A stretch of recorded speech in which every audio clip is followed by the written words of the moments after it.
What is going on, everybody? Landon here from Home Service Business Coach, yet again coming at you with some more sales advice. And whether you're watching this on our YouTube or podcast, we're so happy to have you. Okay, and we're going to be talking about price objections, which I know is such a juicy topic, and we got a good one for you. For those listening on podcast, again, I'm going to have the document that we're walking through on the YouTube and on the video down below at the bottom of the YouTube video. So if you haven't, just type in Home Service Business Coach, price objections, and you'll be able to find this document that we're covering, okay?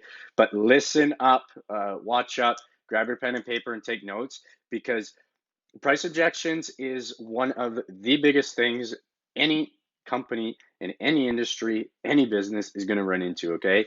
And the vast majority of people don't really know how to effectively handle these, okay?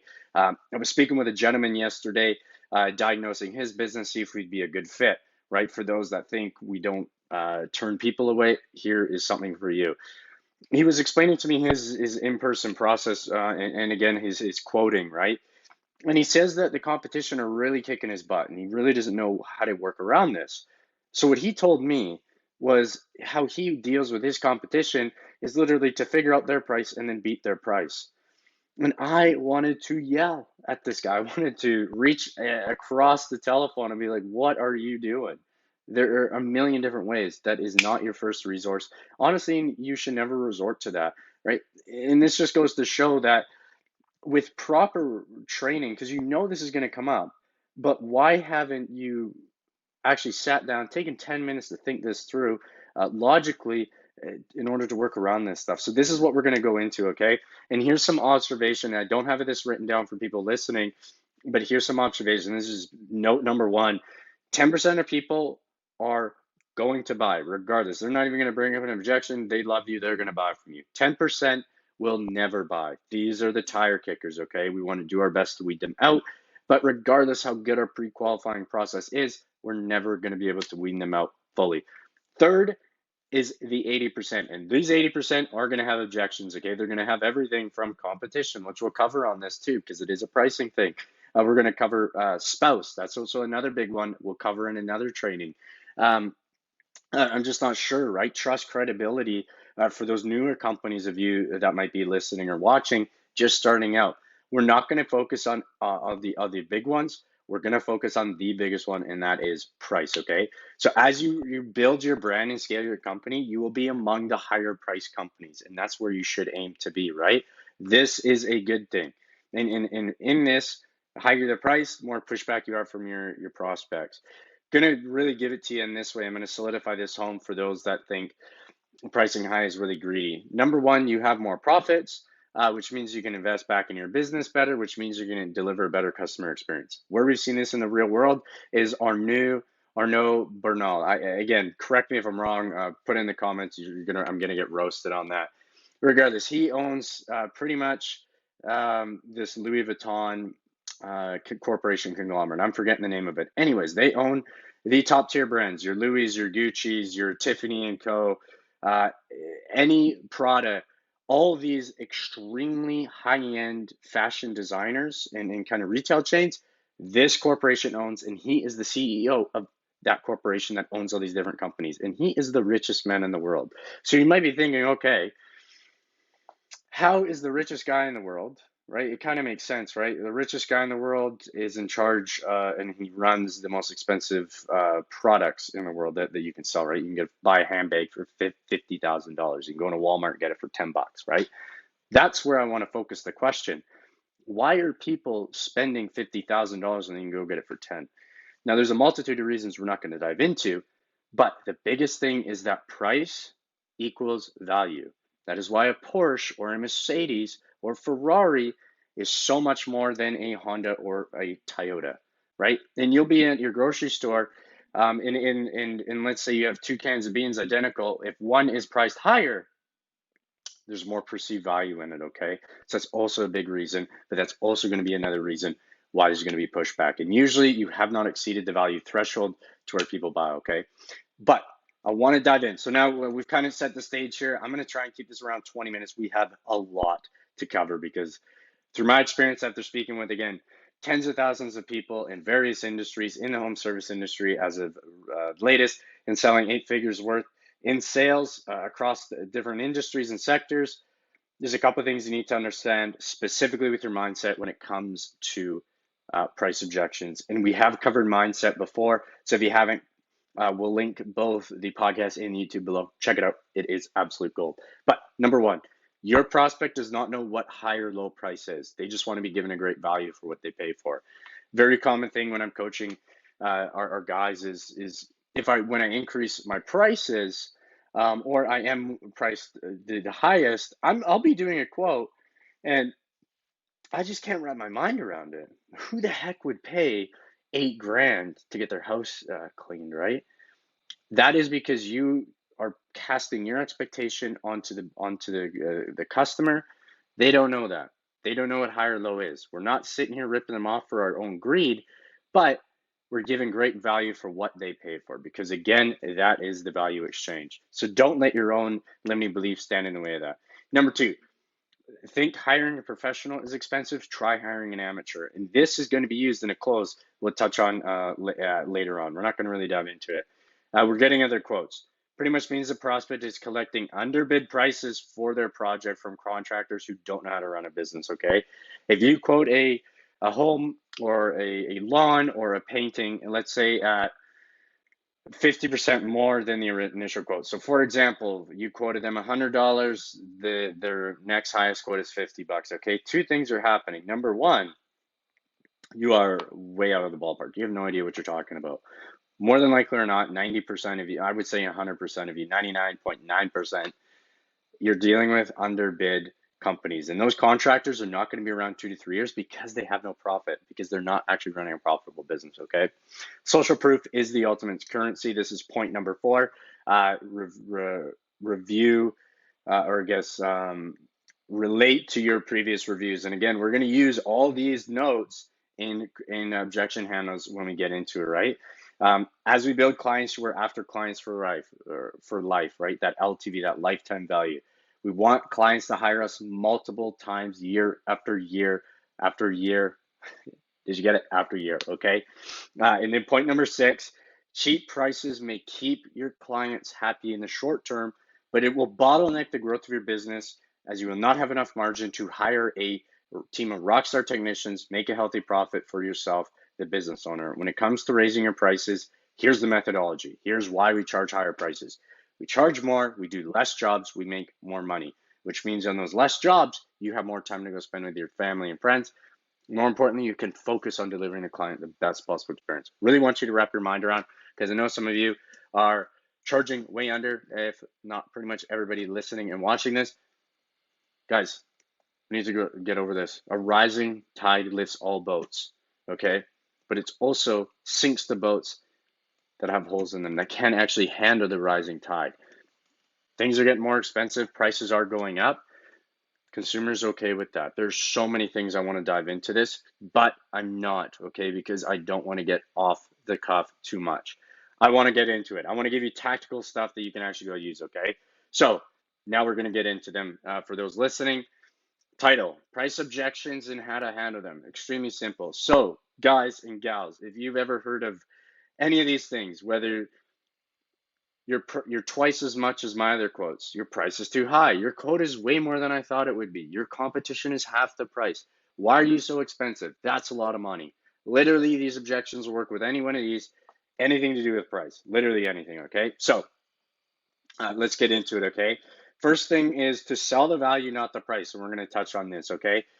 This isn't written down to, and for those listening, you need to have 3 reasons as to why you do something, right? Why somebody would choose you. And again, if I were to ask you, you probably would say, we offer a guarantee, we're really good at what we do, and it's family run. Cool. Doesn't really do anything for me as the homeowner, and it doesn't really do anything because, hey, your competition is also saying the same thing. Okay, so what are you really doing? You're not separating yourself from the marketplace at all. Okay, so if that's you, you can offer satisfaction guarantee, but that's not your leading charge. You're a family run business, that's not your leading charge. Okay, like we need to evolve past this point. The vast majority of our competition is family run or owned by a small business owner, just like yourself. So why would they choose you over them? Their price is cheaper, then so what? And he just told me he could do a great job too. So I don't know who to believe, but I like the price of him. I'm going to go with him. Right? That's not how we work around that. I'm not going to dive into this too much, but really sit down and give up 3 real reasons as to why they should work with you. Something we covered extremely in depth in the program because without this starting methodology, again, it all starts with the mindset up here. Biggest change of what we see in the program. But I'm going to move back. Okay, so sell the value, not the price. So number one, why you worksheet, and this ties into everything. Okay, on every single objection anywhere, acknowledge the prospect's concern. Totally understand, Mrs. Prospect. I hear you. Yeah, I've been right there before. Acknowledge them. Okay, but this is how we're going to say it. So again, if you get or you're twice the price as my other quotes, Mrs. Prospect, we do not aim to be the cheapest. We aim to be the best. Tying into things that are more expensive provide more value. We all live in a world. Another one is Mrs. Prospect, we are not a good fit for everyone. If price is the most important factor to you, I'm afraid we will not be a good fit together. Hold your worth, hold your value, be okay to walk away. The people that have nothing to lose usually gain more. Okay, don't be so desperate. People smell desperation, and nobody wants to work with somebody who's desperate for their business, right? You're gonna have people that again, you could give them a $5,000 quote for $300. They would still have to think about it. They're probably not a good client to work with, nor you want them. They'll be the headache clients. Let's just remove that, okay? Mrs. Prospect, have you had a chance to check out our Google reviews? We are among the top rated companies in the area, and we compete on service. We compete on the value we give to you. We do not compete on the price. Okay, these are some quick one-liners here as well. Let's continue moving on. Mrs. Prospect, I completely understand. And we want to be able to work with you on this. Did you have a budget in mind for this project? This would be a qualifying question, a pre-qualifying question, even on the phone before you even show up. Okay, let's continue rock and rolling here. Mrs. Prospect, a big reason why our quote is more is because we pay our technicians a living wage or above industry average. This means my team will clean your home as if it were their own. Okay, you can see that's a why you. That's one reason why somebody would choose you. Okay, another reason is you have 150 5-star reviews, your competition has 20, or you have 60 reviews, your competition has 5, whatever it is. Okay, why you? That's what makes us different. Okay, and this is the single most used quote I used, and it worked like a charm. Now, I'm gonna caveat this. This was a true story from my own experience. Do not rip me off verbatim. And the reason being is that you will be lying, okay? And you shouldn't be lying to prospects to close deals. You have to be truthful, okay? So I call this one Susan. Okay, so Susan, so if a prospect would tell me any of these, your price is too high, the quote is more than I thought, competition has the price. This is what literally I would say. I'd stand there for a second, I'd be like, Susan, Susan had a very similar experience to you, and I totally understand where you're coming from. I just don't want you to make the same mistake she did, and she decided, again, we're too expensive. Again, insert what they told you. The value wasn't there, and she decided to use a different company. They're great guys, but Mrs. Smith, I get a call 2 weeks later from Susan, and she's in an absolute panic. The other company came and they did it house. They washed the windows, they cut the lawn. Again, insert your service, but didn't do it up to her standards. And it sounds like you both share the same standard. So she tried calling them back, but couldn't get a hold of them, unfortunately. So a couple weeks later, it's been eating her up for 2 whole weeks. That's when she gave me a call. So not only did she have to pay them, the other guys, but she also went with the original quote that I quoted her initially. So again, not only did she have to spend more money, but she also lost the most precious resource, and that resource is going to be peace of mind and time, and that's something we can never get back. And again, I've done this enough. Just in my experience, I just don't want you to make the same mistake. Regardless of if you move forward or not with us, I just want to ensure you have all the information to make an informed decision. That will close you so many jobs. I do not need to talk about anything else. That is absolutely gold right there. And listen to the tonality that it was speaking to, pauses, emphasis, really understanding and I hear you, because you should care. Okay, we've already talked about this in other podcasts and videos. You should care. Okay, the person that cares the most wins, whether the prospect cares most about them or you care most about the prospect. This one right there, I don't even need to cover anything else. Okay, but anyways, we're gonna continue moving on. So that is everything on selling the value, not the price. That's step one. We have two more sections. Okay, so bear with me here. Step or section two is going to be create additional value, a small add-on. Okay, so how you're going to work with this is I have a few different options here to kind of work through this. Okay, so let's get into it. Mrs. Smith, we would love to do the project for you. The investment is 600, but what I can do for you is include a complimentary X, insert a little small service, whether that's a complimentary window cleaning or a small add-on that fits your service needs, okay? In the scope of work. How does that sound to you? We see this all the time on info commercials. Car dealers will throw on mats, a first free oil change, these type of different things, right? Small value add-ons that literally cost you nothing but add a huge amount of value to the customer are absolutely huge, okay? So use this.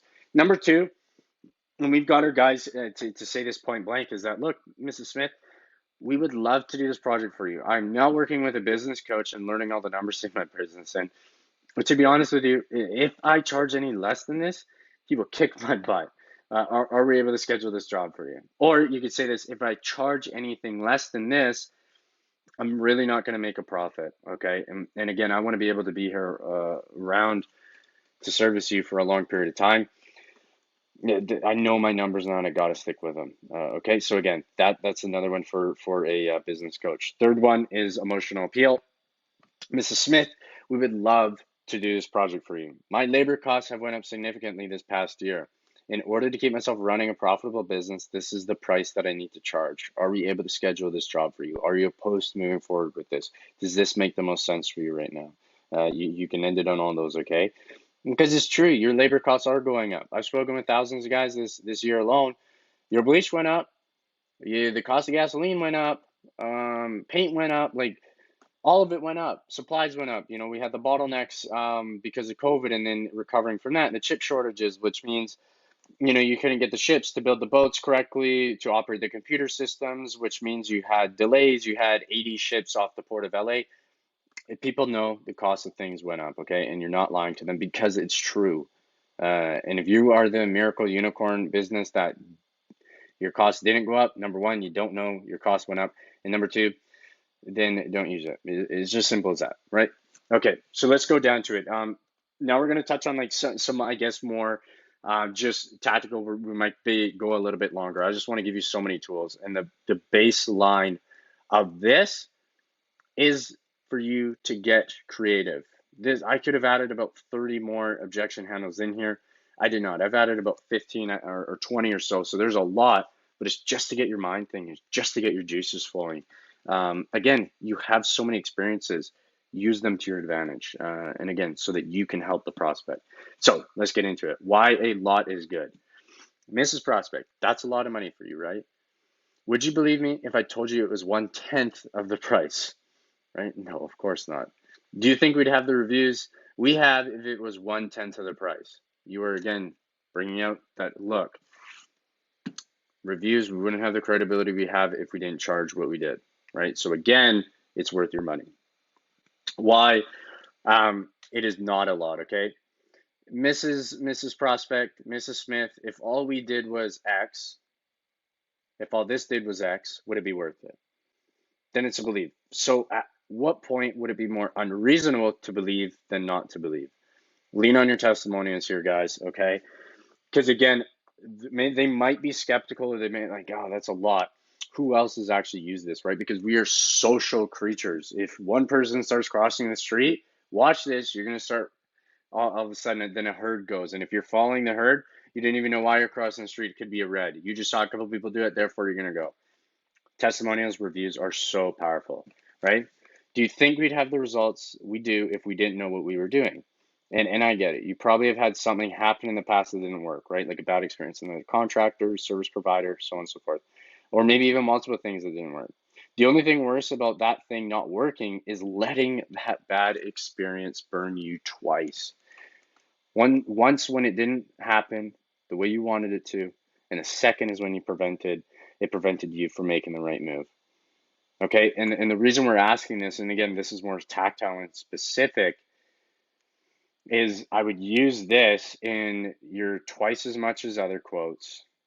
Your quote is way more than I thought it'd be. Your competition is half the price. Anything to do with competition, I'm gonna use this. Why it's actually not a lot. Okay, again, we're playing off of Susan as well too. What's money good for, anyways? These are like really good one-liners. Absolutely love them. Uh, the money, Mrs. Smith, is going to get spent either way, 12 months from now. The question is it going to be on something that is going to make you better or, pardon my French, shit that you don't need? Because there's a bunch of stuff, is there a bunch of stuff you spent money on in the last 12 months that didn't work or that you didn't really need? Probably. I mean, I did as well too. Do you want to do that the next 12 months? Wouldn't it be nice to invest money into something that might pay you dividends? The painting of a home costs 5 grand, could add an additional 25,000 to the homeowner. Again, this one is going to be used with somebody who gets long-term thinking or is looking to sell their home. Okay. And number two, what's money good for? You are buying our service either way. The question is either do you want to spend time or money in order to get your desired outcome? Okay. And then you're like, what the heck? The question is, do you want to spend the money to get it done right the first time or take the potential risk to have the service not done up to your standards and then give us a call back to ensure it is up to your standards? Because we always want to spend the thing we value least. If you value your time more than your money, you'll spend the money. If you value your money over your time, you'll sacrifice your time. And you could even say, like, do I need to tell you what rich people value most, right? Another way or another potential work around this one with you are buying your services either way is, look, the question is, do you want to spend money to get it done right for the first time or take the potential risk to have the service not done up to your standards? It's like, look, Mrs. Smith, think about this. You've thought about, and what you're going to do is list all the things they had to do in order to be at this point with you, okay? Because you're like, holy, this is actually a lot of time, mental power.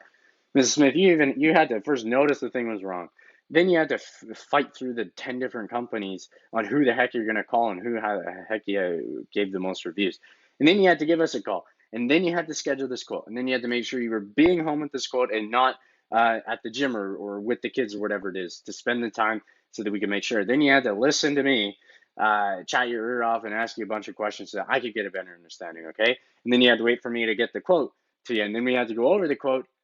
So you can see, Mrs. Smith, you've already made the commitment in your mind. It's just now which option works better for you. Okay, that's another variation.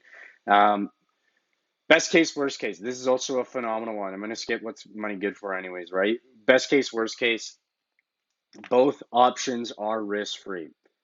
Only one will get you to your goal. Okay, they called you for a reason. We have to understand this with this. Okay, you can do this. You can either do this thing or not, right? But which one is going to net you the potential in getting your dream outcome? Okay, so with this, it's like, okay, cool.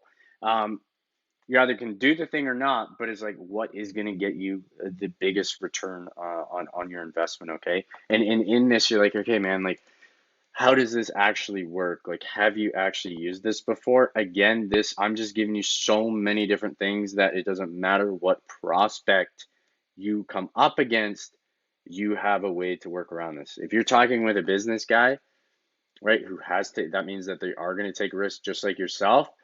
Look, both options, whether you do this thing or not, they're both risk free or they both involve risk. Okay, it's like, again, you've seen our testimonials, our reviews, you've seen us around all these different things.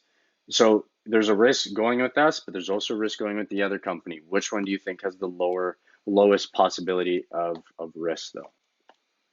If they do the thing, the service, get up on a ladder, that's more risk involved for them than potentially losing a couple $100 or a couple $1,000. Again, you can kind of do this as well. Not going to go over why you don't need money. I'll kind of leave that one out. Favorite restaurant. Again, this is just something creative I just made up in within 5 minutes. Okay. So the thing is there a favorite restaurant or event you go to as a family? Yeah, XYZ. What would happen if all of a sudden shut down?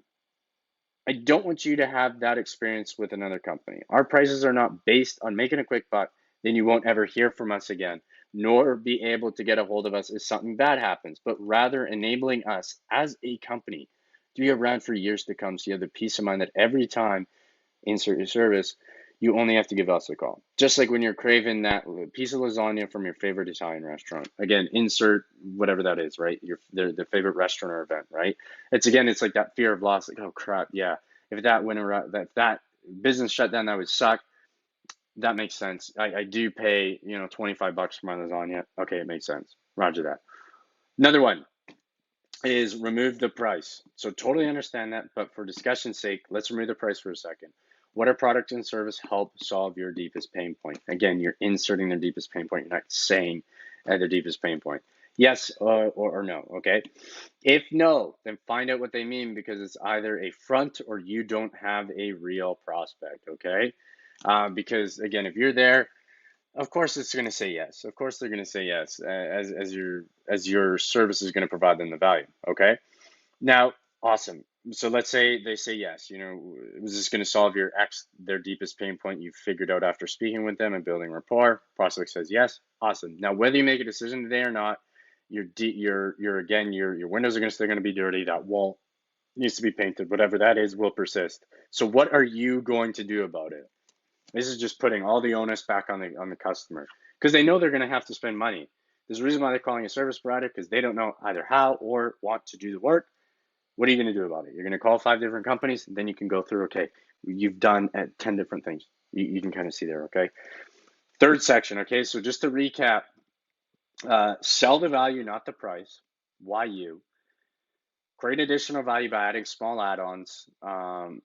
Why a lot is good, use the emotional appeal, why it's not good, whole bunch of different objections on kind of looking around the situation. But lastly, okay, and this is the downsell, okay, and this is kind of the third big section. The thing with the downsell is you guys are so easy to just discount your prices, but you never ask for something in return. And if you don't, that makes you untrustworthy. Okay, we know this. If you make a compromise with your spouse, okay, honey, I don't really want to go on that double date, but if we do, I would love to do X, whatever it is, whatever that is, right? Insert there. Always ask for something in return that builds genuine trust and honesty. Okay, so the price of our service is X. We've kind of been over this. Okay, prospect says that's out of my budget. Okay, so you handle all the objections, but they're like, okay, cool. So this is your last final effort. Okay, I got you, Mrs. Smith. I totally hear you. Look, I'm really confident we knocked this job out of the park for you. I'll drop my price by X if you XYZ. Does that sound fair? So for an example, I'm going to give you an example of that. I'll drop our price by $500. Now, that's a lot, okay? I'm not going to be making any real profit on this job. But if you give us a 5-star review, you refer 3 friends, and you post in your local home Facebook group of how great of a job we've done, I can do that. Does that sound fair? Yes. That builds trust. You are giving them something, and in return, you are asking for something. Okay. Um, so again, I like there's so many different ways to work through the pricing objection. I hope that this training, this podcast, that this video gave you some understanding on how to work through the mindset you need to have. Okay. If you're not the most expensive in your area, probably should work up there, right? And there's a whole bunch of different ways about how we actually work through increasing our prices to our existing clientele base. We're not getting into this, okay? But again, I hope this training uh, gave you some inspiration, give you some hope, give you actual tools. It's amazing how many people will just take the hits on price objections and not really learn how to deal with them, okay? So if you walk away from this, and again, I hope you have a page riddled with notes. If you take nothing away from this, I just want you to again wrap your mind around that it is okay to charge a premium price for your services. There's nothing wrong with that. Okay? Because in doing so, you can deliver a better customer experience and you can actually make money, which means you can be there for a longer term. And people love to do business with companies that they've used previously in the past, aka why everybody orders things off Amazon. Positive experiences there in 1 to 2 days. It's truthful, it's honest. Okay? That's why people use it. Same thing with your servers. So, guys, if you are struggling in your business, okay, reach out. You're going to have a conversation with me. You're going to get the same phone number as my mom and girlfriend. You've heard me say this before. Because again, just like that gentleman at the start of this podcast or video, wherever you're watching, just we couldn't help him. Just the missing some mindset pieces. It would be a bad fit for us to move forward. I need to figure out if we like each other. We need to figure out if we can even help you out. Okay, because I am unsure of that. So you're not going to be pressure sailed or harassed or called 5,000 times. But literally, what are you losing? What are you seriously losing? Not to take a phone call, take that leap of faith, take that phone call, and see if we can even help you. In our estimation, our data, it's about 180 grand per year. Not to mention you have more time back, systems in place, Rockstar employees. You actually know your numbers, know if you can even afford to do something like this, all these kind of different things, okay? Because we're definitely not cheap. We are expensive, but there's a reason for that. And I hope you found in the price objections, you understand our methodology behind this, okay? So take care, everybody. I hope this finds you well, and we'll talk with you soon. And hopefully talk with you on the phone.